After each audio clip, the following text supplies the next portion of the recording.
They had been told 1,000 times that capture meant humiliation, starvation, perhaps even death. But when the doors of the American compound swung open, what lay before them was not the cruelty they had braced for. It was abundance. Shelves stacked with medicine crates, overflowing with bandages, food lined up as though the war had never touched this place. For men who had marched half-dead from hunger, who had buried friends because there was no morphine left to dull their agony, the sight was almost unbearable. Some stood frozen, their boots rooted in disbelief, unable to reconcile what they saw with everything drilled into them by speeches and leaflets. The enemy was supposed to be ruthless, merciless, a monster cloaked in flags. Yet here they were treated not as vermin, but as men whose wounds deserved to heal. Fear flickered into confusion, confusion into an aching wonder. Was this a trick, or had the world they knew been built on lies? The silence among them was heavy, punctuated only by the rustle of medical cloth, the clatter of tins being opened, and the quiet steadiness of American hands. In that moment, the line between victor and vanquished blurred, replaced by something raw and deeply human. It was not triumph that filled their eyes, but the fragile realization that compassion could exist even here in the heart of war. And it was this realization that would haunt them, shaping what came next. The heavy gates creaked open, and the column of weary men stumbled forward, their boots dragging across the packed earth as though each step carried the weight of years. They had marched under guard with heads bowed, shoulders slumped, convinced they were being led into another pit of misery, another dark corner of humiliation, where the enemy would strip away whatever remained of their dignity.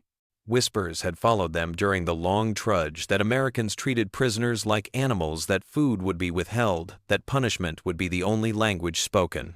The voices of propaganda still clung to their ears like an echo that refused to fade. And yet as the first rows crossed the threshold, silence fell not from fear but from disbelief. Before them stretched not a barren yard or a filthy shed, but rows of buildings that hummed with quiet order, with the startling presence of abundance. The air itself seemed different inside, carrying with it the faint antiseptic sting of alcohol and the warm, unmistakable scent of bread. The prisoners blinked their eyes, adjusting to the sight of crates stacked higher than a man marked boldly with red crosses. Boxes filled with bottles and glass vials, gauze folded in neat squares, tins of food whose metal caught the sunlight. The sight pressed against their chests harder than any rifle barrel could. They had expected emptiness. They had braced themselves for hunger. But here stood plenty, so much plenty it bordered on the unreal. Some men lifted trembling hands to their mouths, as if fearing they would wake from a cruel dream. Others exchanged glances, their faces pale, searching each other for confirmation that they were not hallucinating. The memory of their own camps came rushing back, the stench of unwashed bodies, the hollow eyes of comrades, wasting away the cruel arithmetic of deciding who would get the last spoonful of soup. They remembered how a cut left untreated festered into fever, how a cough could become a death sentence in trenches stripped of medicine. That was the life they had known. And now, within reach, there was more morphine than they could ever imagine, more food than they had seen in months. The irony stung not on their own side, but here in the hands of their enemy was what might have saved so many who now lay in shallow graves. A murmur rose among them, a soft, uneven sound, the voice of disbelief. One prisoner, gaunt and bent, whispered that it was surely bait, that this display was meant to break their will, to soften them before cruelty returned. But even as he spoke, the doors of a storeroom swung open, and an American medic walked out, arms burdened with bandages. He set them down without ceremony, not even glancing at the prisoners, as though tending to the wounded was too ordinary a task to need attention. That nonchalance, that quiet routine struck harder than any speech could. This was not theater. This was simply how things were done here. The guards did not sneer or raise their rifles in mockery. Instead, they guided the prisoners toward a shaded area where water jugs stood waiting, filled to the brim. The sound of liquid sloshing into tin cups was almost unbearable, a melody that made throats tighten. For weeks, they had swallowed only enough to keep alive, each sip rationed like gold. Now, water was offered freely, the guards not counting, not threatening. One prisoner clutched his cup so tightly that his knuckles whitened, afraid it might be snatched away. When he finally drank, the tears in his eyes blurred the world. The first loaf of bread was passed, its crust crackling as it was broken open. Steam lifted into the cool air, and the smell made stomachs twist in hunger and grief. A man who had survived on scraps too small to fill a child's hand now held a piece so large he could barely close his fist around it. He hesitated, torn between devouring it at once and simply staring at it, afraid that biting into it might end the dream. Some ate with ferocity, stuffing their mouths as though every crumb might vanish. Others nibbled slowly, reverently tasting each bite like it was a relic from another world. In that moment, the compound was filled with sounds not of rage or defiance, but of quiet weeping. Hardened soldiers who had marched through fire and blood let tears slide down gaunt cheeks, not because of pain, but because of the unbearable kindness wrapped in such ordinary things: food, water, medicine. Things they had once taken for granted were now miracles that stripped away their pride and left them raw. The Americans said little. Their silence was not cold, but steady, as if the act of feeding and treating the enemy required no explanation. The prisoners' hearts, however, churned with questions. Was this real compassion or a strategy of war? Did their captors see them as men or merely as mouths to feed? Yet every passing moment chipped away at doubt. Every bandage wrapped, every cup filled, every loaf shared spoke louder than any propaganda. The atmosphere thickened with a strange mixture of shame and wonder. Shame for having believed the lies that painted these men as monsters. Wonder for discovering that humanity could bloom even in the soil of conflict. As they sat under the shade with bread in their hands and water on their lips, they felt suspended between two worlds. The one they had left behind, starved and cruel, and this one, bewilderingly abundant. What they did not yet know was how this first sight, this first taste of unexpected mercy, would follow them long after the guns went silent. But for now, in those first minutes inside the compound, there was only shock, only bated breath, only the dawning recognition that everything they had been taught to fear might crumble before the simplest of truths. Compassion had survived the war, and it met them at the gate. The first sight of the storerooms had struck them like lightning, but what lingered, what carved itself into their memory with an almost cruel sharpness, was the comparison it forced upon them. As they walked deeper into the compound, past the orderly rows of medical tents and supply sheds, their eyes could not help but trace every detail. There were cots lined neatly in rows, each with clean sheets, bottles of medicine resting on small wooden tables, nurses moving with calm precision, as though war was only a distant rumor. The smell of antiseptic was sharp but reassuring, carrying with it a promise that wounds here did not fester, that infections met their match in glass vials and steady hands. For men who had grown used to filth and rot, it was not just overwhelming, it was unbearable. Each sight struck against the fragile wall of memory they tried to keep buried, and those memories came rushing back with merciless clarity. They remembered their own so-called hospitals, if one could even call them that. Dark dugouts carved into the earth where mud dripped from the ceiling and pooled around the wounded. The air heavy with the stench of blood and gangrene. Men lying on rough boards, shivering beneath lice-infested blankets, waiting for a morphine shot that would never come. They recalled the desperate improvisations bayonets, heated over candles to cauterize wounds, rags torn from uniforms, pressed against bullet holes, doctors who did their best with nothing but bare hands and prayers. The cries of comrades grew weaker not because help had come, but because their strength simply gave out. The comparison hit like a knife twisting in the chest. One prisoner, a young man with hollow cheeks and sunken eyes, saw the neat rows of bandages stacked waist-high and felt his knees buckle. He thought of his closest friend Carl, who had died in a frozen trench with nothing but a filthy strip of cloth wrapped around his arm, blood soaking through until it froze black. If just one roll of that gauze had been there, perhaps Carl would have lived. Another remembered a convoy of wagons stalled in the mud, carrying what little medical supplies remained, bombed to ashes before they ever reached the front.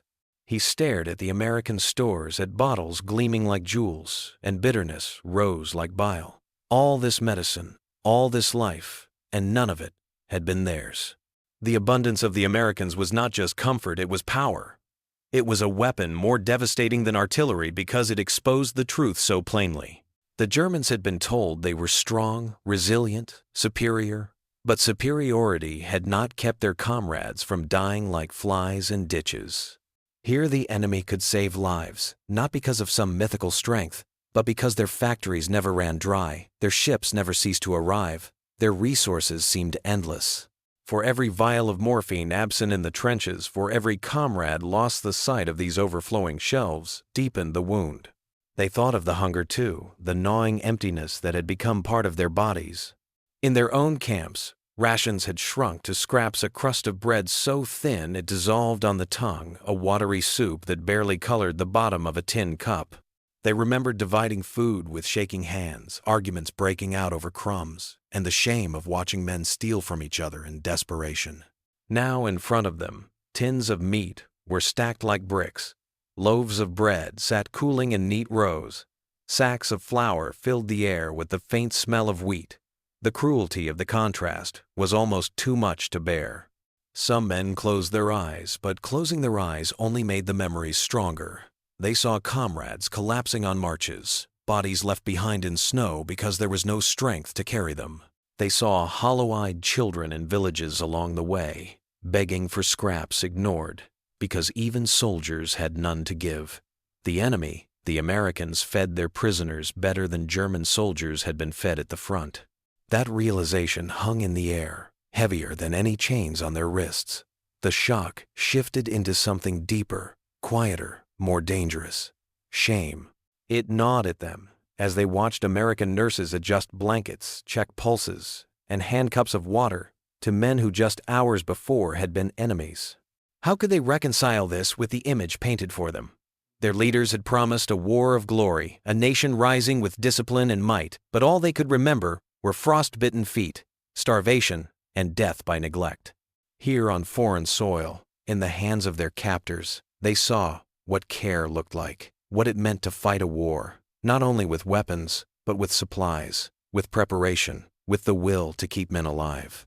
A middle-aged soldier who had once been proud of his iron discipline broke down as he stood by the door of a medical tent. He watched an American medic tie off a bandage on the arm of a wounded prisoner with practiced ease, then smile faintly, as though healing an enemy was nothing unusual. The German shook his head slowly, whispering to no one in particular. If only, his words trailed off, but the men around him knew the ending. If only they had had this. If only their own country had valued life the same way. If only all those nights of suffering had not been in vain. The comparison dug deeper than anger. It opened wounds of betrayal. They had fought believing they were the strong, yet their leaders had sent them to fight with empty hands against a nation that seemed to possess everything. And in that realization lay the heaviest blow. The war had not been lost in trenches or in battles alone. It had been lost here in warehouses filled to bursting in hospitals that never ran out, in the quiet efficiency of a system that valued preparation over propaganda. As the prisoners sat in stunned silence, surrounded by abundance, they could scarcely comprehend the weight of memory pressed harder. Each crate of medicine was a reminder of comrades buried. Each loaf of bread was a monument to nights spent starving. Each bandage wrapped around an enemy wound was an accusation against their own suffering. The Americans did not need to boast. The comparison itself was louder than any victory parade. And so the men sat, eyes darting between the reality before them and the ghosts of their past. They were no longer merely prisoners of war. They were prisoners of truth, caught between the life they had endured and the revelation now forced upon them. In that space, in that aching silence, they realized something that would never leave them. Sometimes defeat was not written in the clash of armies, but in the cruel contrast between what one side could give and what the other could not. And that contrast, once seen, could never be forgotten. They sat in silence at first, their boots caked with mud, their uniforms torn and stiff with sweat and blood. The abundance that surrounded them, the stacked crates of medicine, the loaves of bread steaming in the cool air was too much to grasp. Their eyes darted nervously from one detail to another, as if waiting for the curtain to fall and reveal the cruelty they had been promised. A few men exchanged whispers, their voices ragged and uncertain. "It's a trick," one muttered, clutching the strap of his pack, as though it could protect him. Another shook his head, his eyes narrowed with suspicion. They had been taught to believe kindness from an enemy was impossible, that any gesture of generosity must hide a blade. The doubt clung to them like smoke.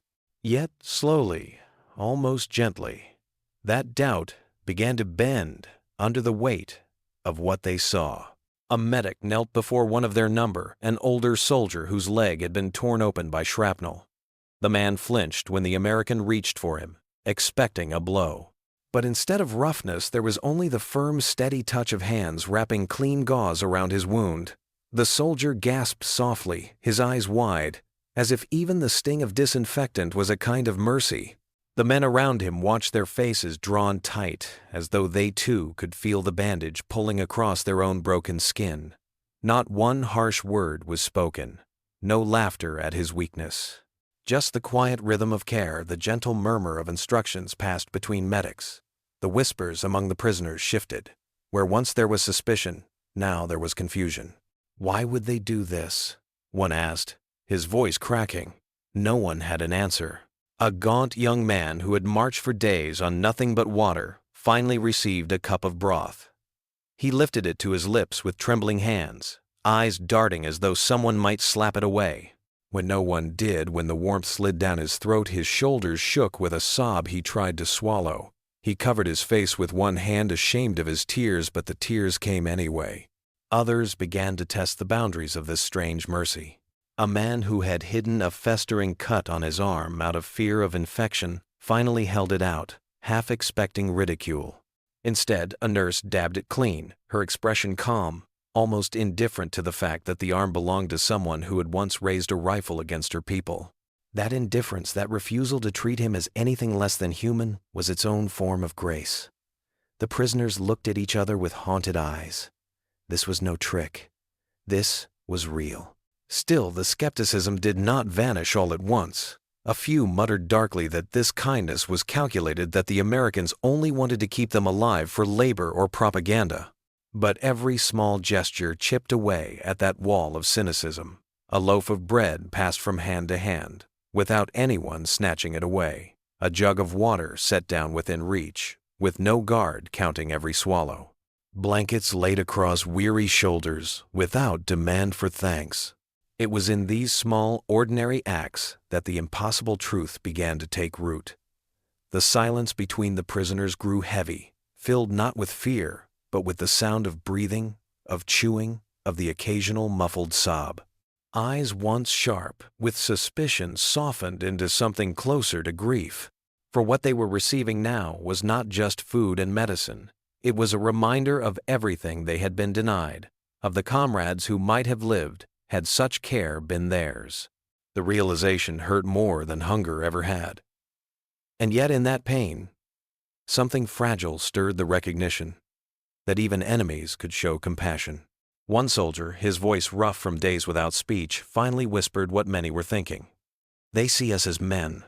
The words hung in the air, trembling but undeniable. Around him, heads bowed, shoulders slumped, as if the weight of those simple words pressed them into the ground. They had not expected to be seen as men ever again. And so, beneath the watchful sky, they sat with bread in their hands and bandages on their wounds, caught between disbelief and reluctant acceptance. Each gesture of care unraveled another thread of the lies they had been fed. Each quiet kindness made it harder to cling to hatred. In the stillness of that compound, the prisoner's suspicion gave way to something far more disorienting. The dawning realization that compassion had not been defeated by war, and that they broken and captive were its unlikely witnesses. At first, the shock had been simple, raw, a punch to the gut that left them silent and staring. But as the hours passed inside the compound, the shock began to unravel into something heavier, more dangerous doubt. The kind of doubt that gnaws from the inside, tearing at convictions once thought unshakable. They had marched here with the certainty of men who believed they understood their enemy. They had carried with them the images painted by speeches, posters, and radio voices Americans as savages, as butchers who would strip prisoners of dignity and life. That certainty had been a shield, a grim comfort in the face of defeat. But now, sitting with bandages wrapped around their wounds, bread still warm in their hands, and water filling their bellies, the shield was cracking. Whispers rippled through the rows of prisoners.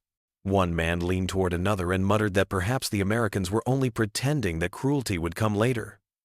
His voice shook as if he wanted to believe the lie even more than he wanted to share it.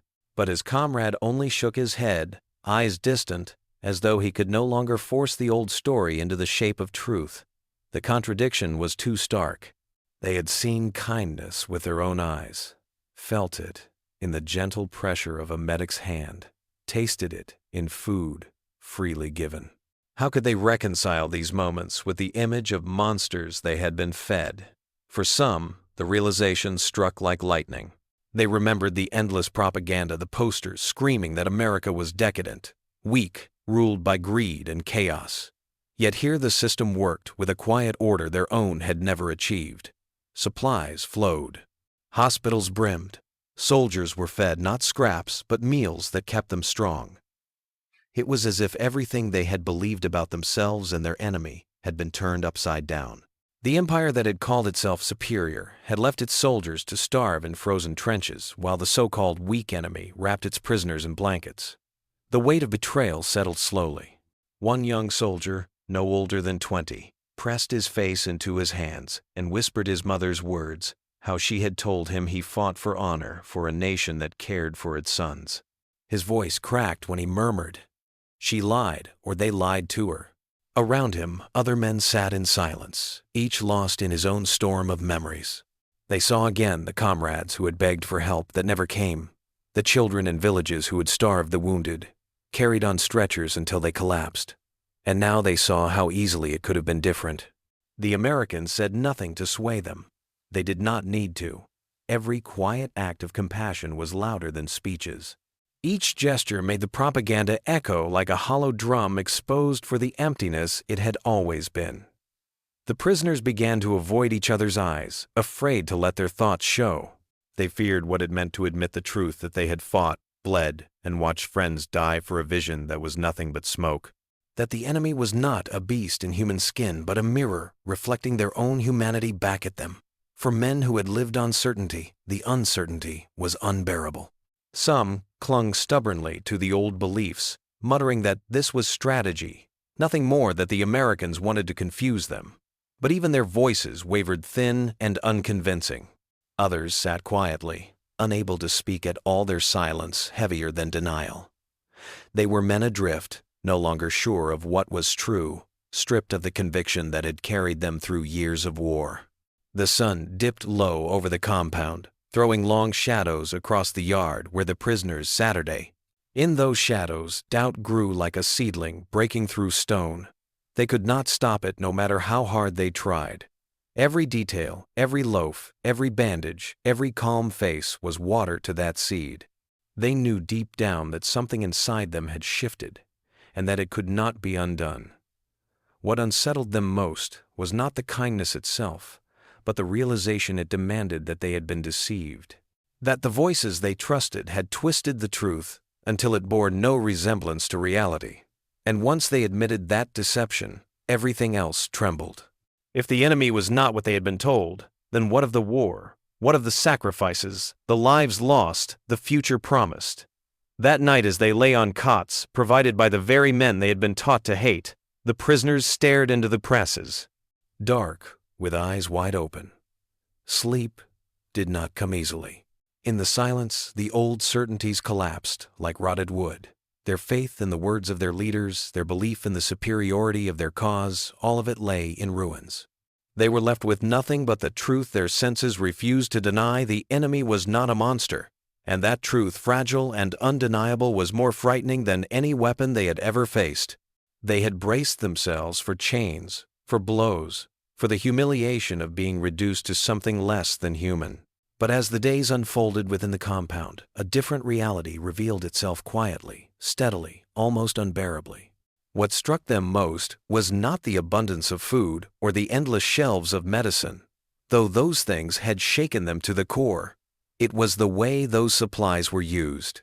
They were not hoarded, not flaunted as trophies of victory. They were given freely, without hesitation, without calculation.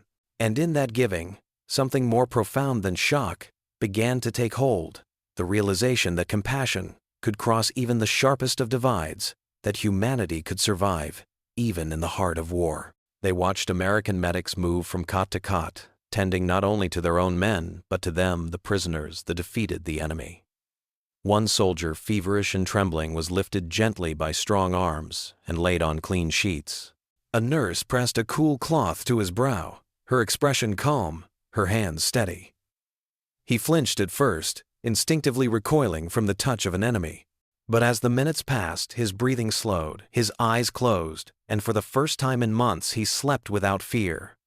Around him, others saw this and felt their own walls weaken. How could hatred survive in the face of such quiet mercy? Whispers spread among the prisoners, no longer the sharp murmurs of suspicion, but the soft, hesitant tones of men rethinking everything they had believed. One man, clutching a piece of bread, murmured that he had not eaten this well since leaving home. Another, his leg bound in clean bandages, said nothing at all. He simply stared at his wound as if trying to understand why his enemy had chosen to save what his own side had left to fester.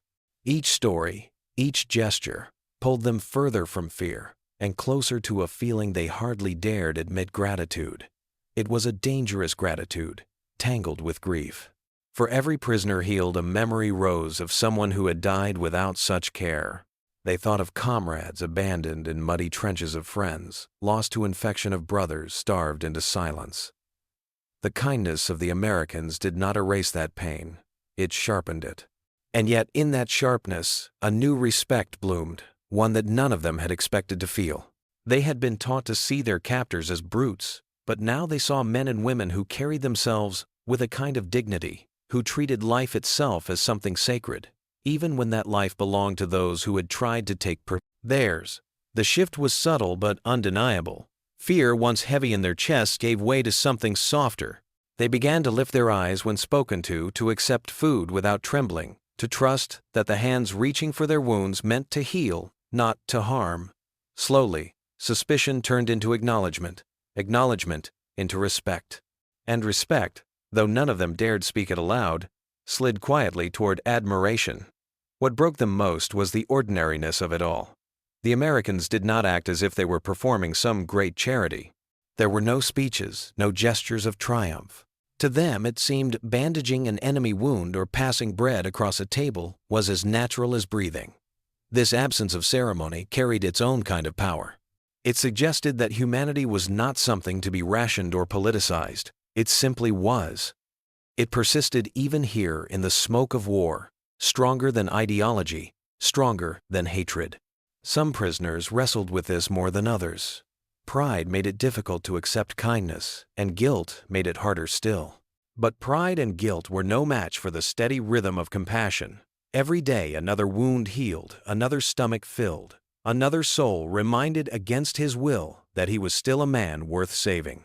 The lesson pressed itself into them with a weight they could not deny. As the sun dipped below the horizon, casting the compound in long shadows, a quiet fell over the yard.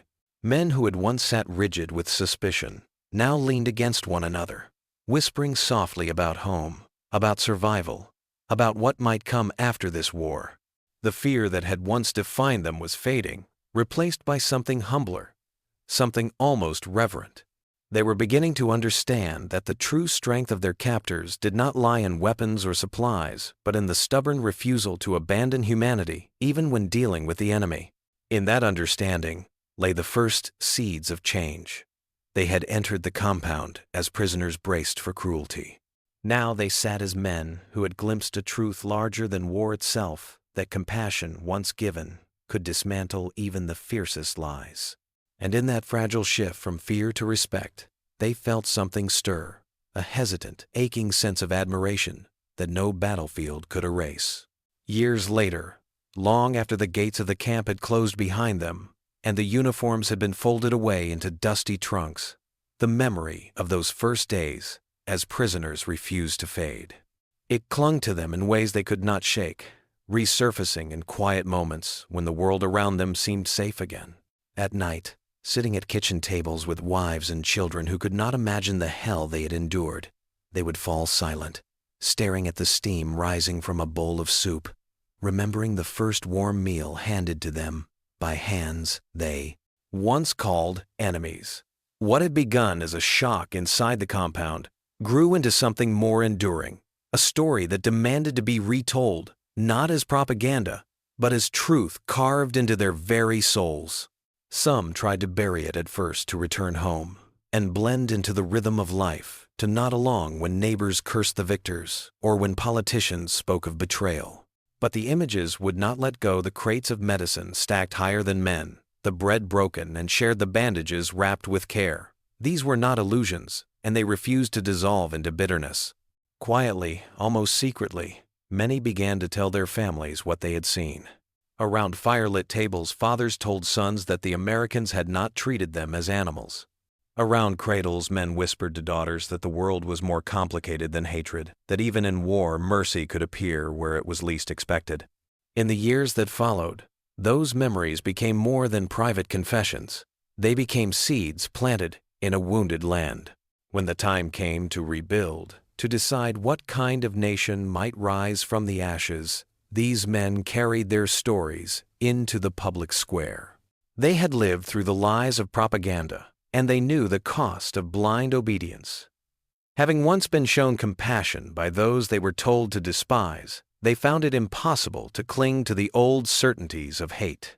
Their voices, hesitant at first, grew steadier as they spoke of the truth that the enemy had been capable not only of strength but of humanity, and that this humanity was worth remembering. Their children grew up hearing these stories not in grand speeches but in fragments, in the moments when silence cracked open and fathers let slip a detail too vivid to ignore: a bandaged wound, a cup of water, a loaf of bread. Small things perhaps, but in their smallness lay their power. These details painted a picture of a world where compassion could cross even the most brutal of boundaries, where the line between friend and foe could blur into something deeply human. For a generation raised among ruins, these stories offered a fragile but vital hope that the future did not have to repeat the past. In villages and cities alike, men who had once sat in that compound became quiet advocates for reconciliation. They did not shout their lessons, nor did they write manifestos. But they carried themselves differently. They questioned more. They listened longer. And when calls for vengeance rose, they remembered the steady hands of medics, the quiet mercy of guards, and they held back from adding their voices to the roar. Their restraint shaped their communities in ways no one could fully measure, but the effect was there, steady and undeniable, like water wearing away stone. Historians would later speak of policies, treaties, and grand strategies that rebuilt nations. But the truth, quieter and less celebrated, was that much of the healing began in moments like these, in memories carried by former prisoners who had learned against their will that humanity was not the property of one side alone. They had seen compassion survive amidst destruction, and they refused to let that vision die. And so decades later, when grandchildren sat on their knees and asked what the war had been like, these old soldiers did not speak first of battles or victories. They spoke of bread, of bandages, of the kindness of those they were taught to hate.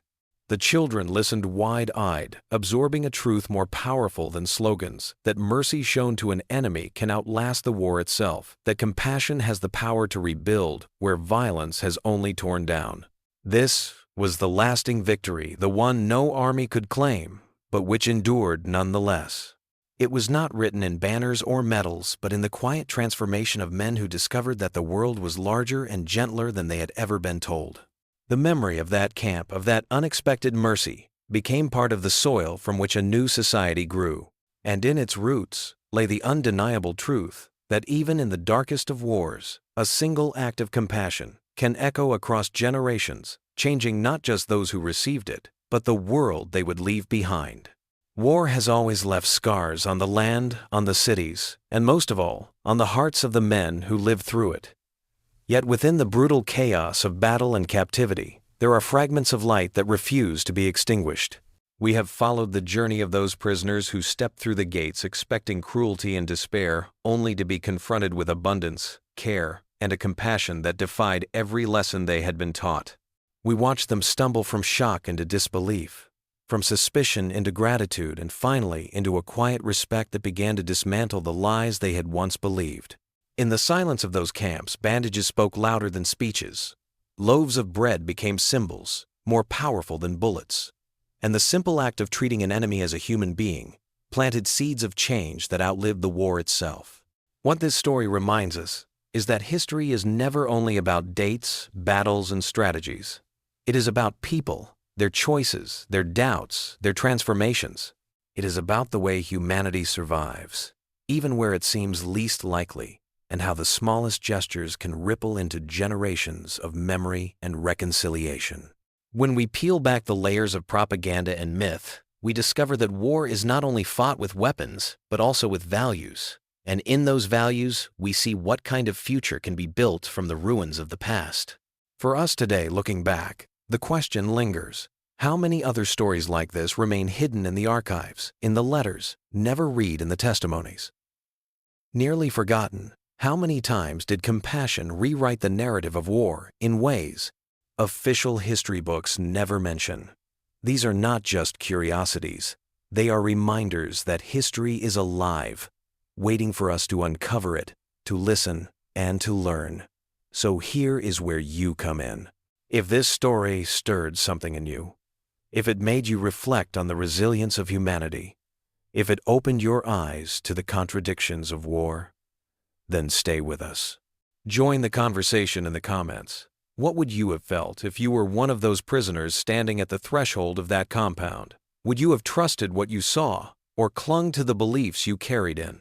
Your thoughts matter, because every perspective helps bring history back to life. And if this glimpse into the forgotten corners of World War II moved you, then prepare yourself. There are countless more stories waiting. Stories of courage, betrayal, compassion, and transformation. Stories that will challenge what you think you know and leave you hungry for the next piece of history to unfold. Subscribe, share, and keep your eyes open for the next chapter, because the past still has secrets to tell, and together we are going to uncover them. After all, history is not a closed book. It is a living dialogue, and you are now part of it. Will you turn the page with us?